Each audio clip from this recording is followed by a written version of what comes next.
vì sao lại chẳng buồn để mua con nụ thái ngân cao càng rùa càng mùa buồn tay phúa quay ngó sân pian lầu lệ quay ngó khôi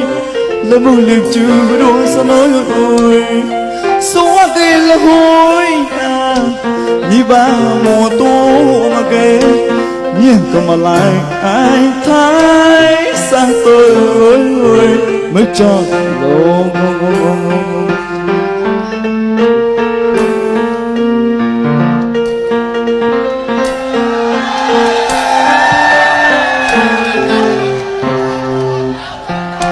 qua đó có than cho nữ nước chưa sẽ là hoa cánh có khu mình là hôi sao cao như tầm màu mình mà lo có tộc là bóng à sông thôi nhỉ sẽ lấy chân vì sẽ lấy chân coi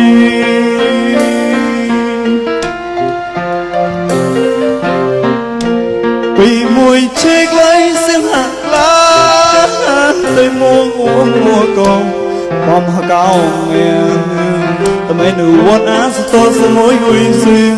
để lý phía ui chạm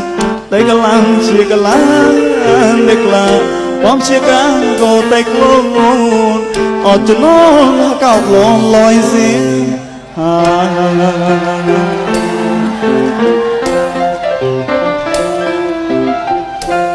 vì mùa chia lấy ai tôi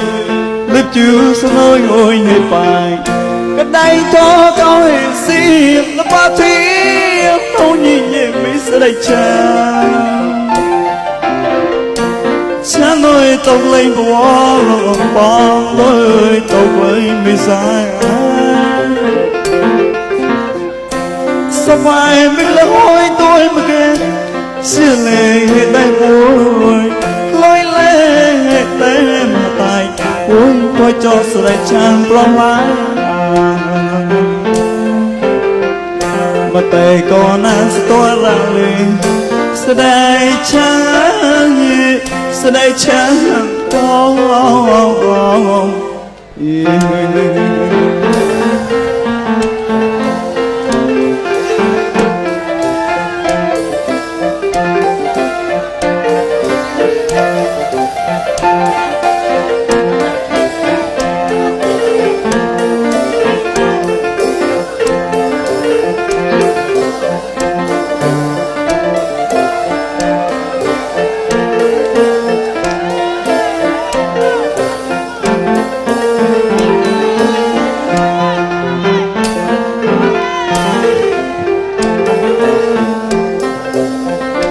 về cao bôi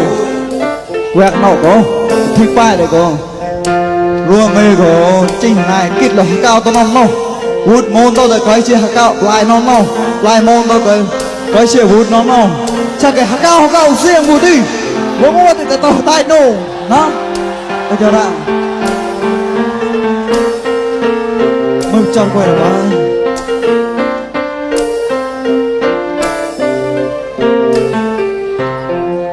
và đúa có than cho nữ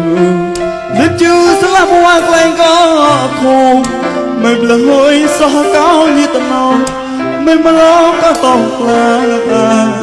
bóng à sông thôi nhỉ sẽ lấy chân vì sẽ lấy chân cao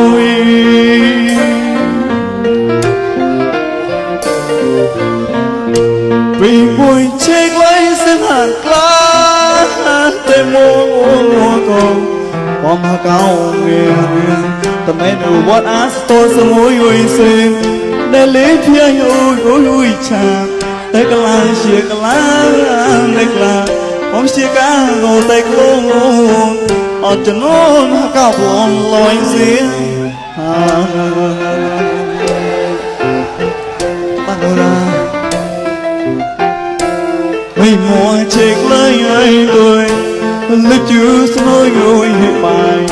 còn đây thó cao hiền xin nó ba thiên không như vậy mới sẽ đây cha nói tộc lên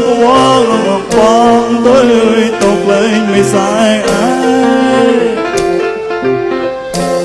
bài mình hôi tôi mà kề xiên lệ hệ tay ôi ôi lôi lên hệ tay em là tài ôi tôi cho sự đại trang quang mãi mà tay còn là tôi ra lì sự đại trang sự đại trang